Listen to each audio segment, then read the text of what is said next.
Hi, in today's video I'm going to be covering running Firefox in a Linux network namespace and getting pulse audio to work as well. Now this is a follow-on from a previous video I did, and these are the notes on the setup. So what I'm going to do is switch across to the terminal and start a split VPN route. So I'll just connect to a VPN and show you what the issue is and how we fix it. Okay, so give that a second to kick in, and what I'm going to do is switch across to another terminal, and what I'm going to do is run a script that I wrote called namespace that basically uses the netns command to set up a separate namespace for a VPN so that you can have your regular output, your regular network output, but you can also specify per applications that you want to run over a VPN. So what I'm going to do right now is if I just run namespace Firefox, that's going to come up. And if I go to YouTube, running it this way, I shouldn't have any audio. So let me just go to something. Let me just go to DistroTube and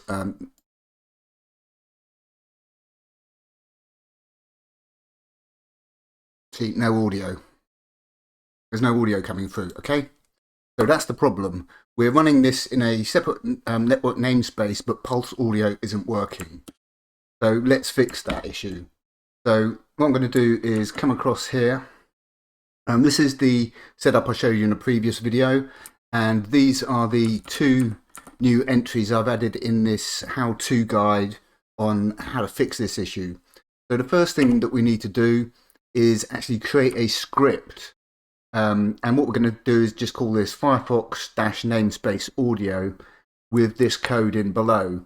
And what this does is it actually sets some environmental variables before it opens Firefox so that pulse audio will work. So basically it's executing a shush script, and we're setting home equal to home. That's going to be your home, obviously.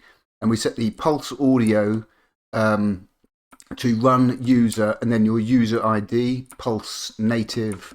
And then the last thing we need to do is set the cookie. So pulse cookie equals home, your username, and then at the end we start Firefox here.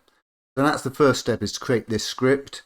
We then make it executable, change mod +X Firefox namespace audio, and then we're going to move it into user local bin. So what we do is sudo mv Firefox namespace audio user local bin. So that's the first step, is actually creating the script that's going to do the job. The next step is what we need to do is create a desktop entry for Firefox. So that what we're going to have is we're going to have two Firefoxes show up in our application launcher, our regular Firefox and something called firefox-vpn, which is going to be running over the network namespace. So first of all, what we do is we copy the default Firefox desktop launcher to, we'll copy it to, I should have changed this, but basically we need to actually eventually copy it into user local bin. Was it got local share application? Sorry. So I think I made a note down here at the bottom. Yeah, okay, I did. Yeah.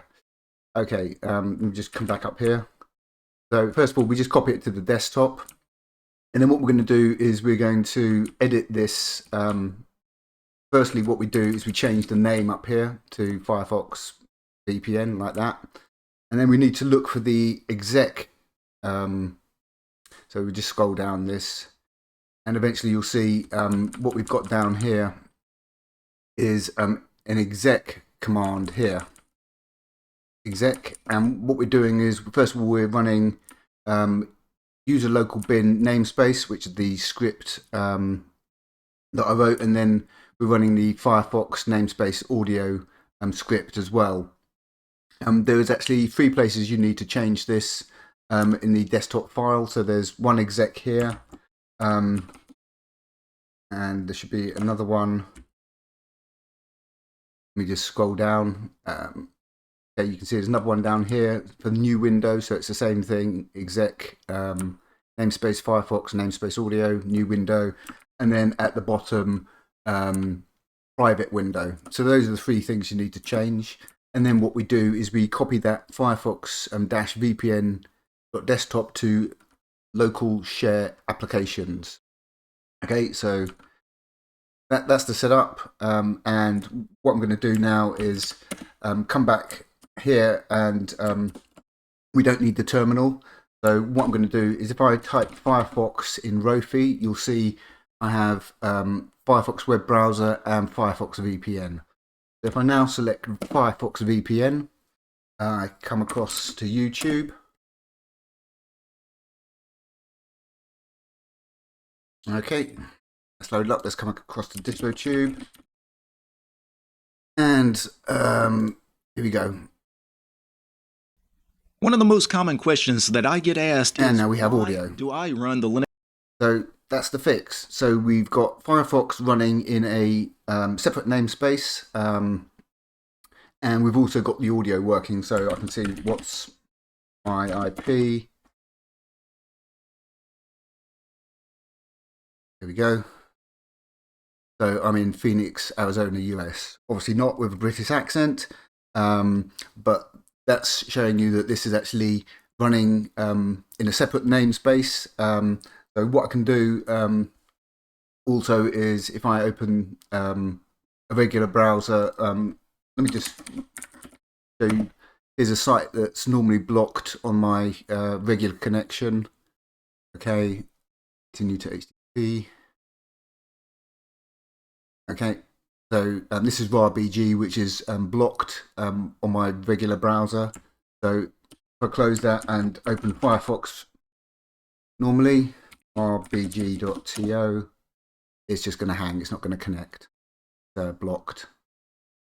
So that's how we can run Firefox in a separate namespace. And what I'll do is bring up the instructions here, and I'll just actually bring up the video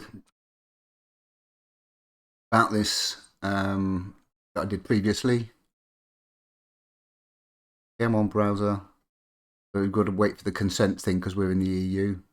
Well, we're not in the EU anymore, but okay. So videos. Scroll down somewhere around here. Where the hell did I put it? Here. Openvpn split route using Linux namespace. So that's the original video about the setup, and this is the actual setup for that video, and also the new commands to get Pulse Audio working with Firefox in a separate namespace. And so basically, just a quick overview. What I do is I create a vpn-netns script which handles my VPN connections. So this is the VPN script that I use with private internet access. And then we have another script for the up and down functions in Openvpn. So when you bring the script up, it runs the up command, and then when you bring it down, it runs the down command. Also how you set up unbound DNS server so that it works in a separate namespace. And how to run the actual command. Here's the namespace script.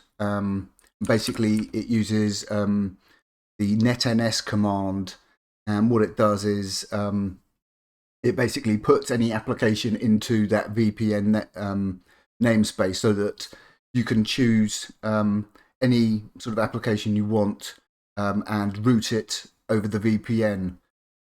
And then also down here, what I have is how you run the namespace command without a password prompt, because it uses sudo, but it's possible to edit the sudo as file so that you can actually run the command without a password. And this is what this little section here does. It shows you how to edit your sudo as file and set the command so that it will run without prompting you for your password, because basically we're running it from a desktop launcher, not the terminal.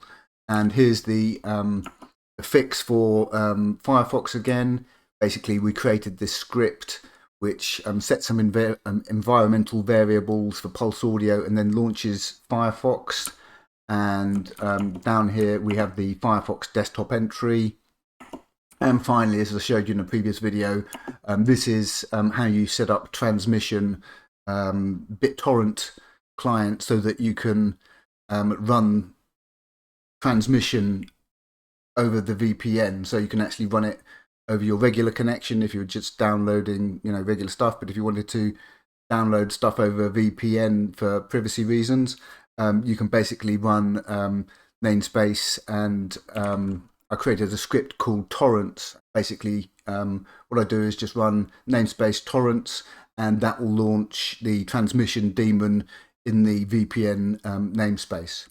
So that's how we resolve the problem of not having any audio in Firefox when it's running over a VPN split route using the netns command. So hopefully that will help you if you're doing this sort of thing and you're wondering why there's no audio.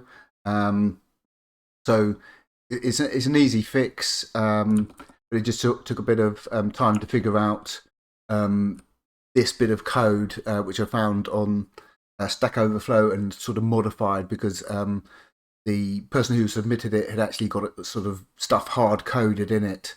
So because this is just using like your home variable, your user variable, this will work on any system, and it's not got your username or anything hard coded. So again, I'll just open the VPN again. So Firefox VPN, YouTube, bring that up.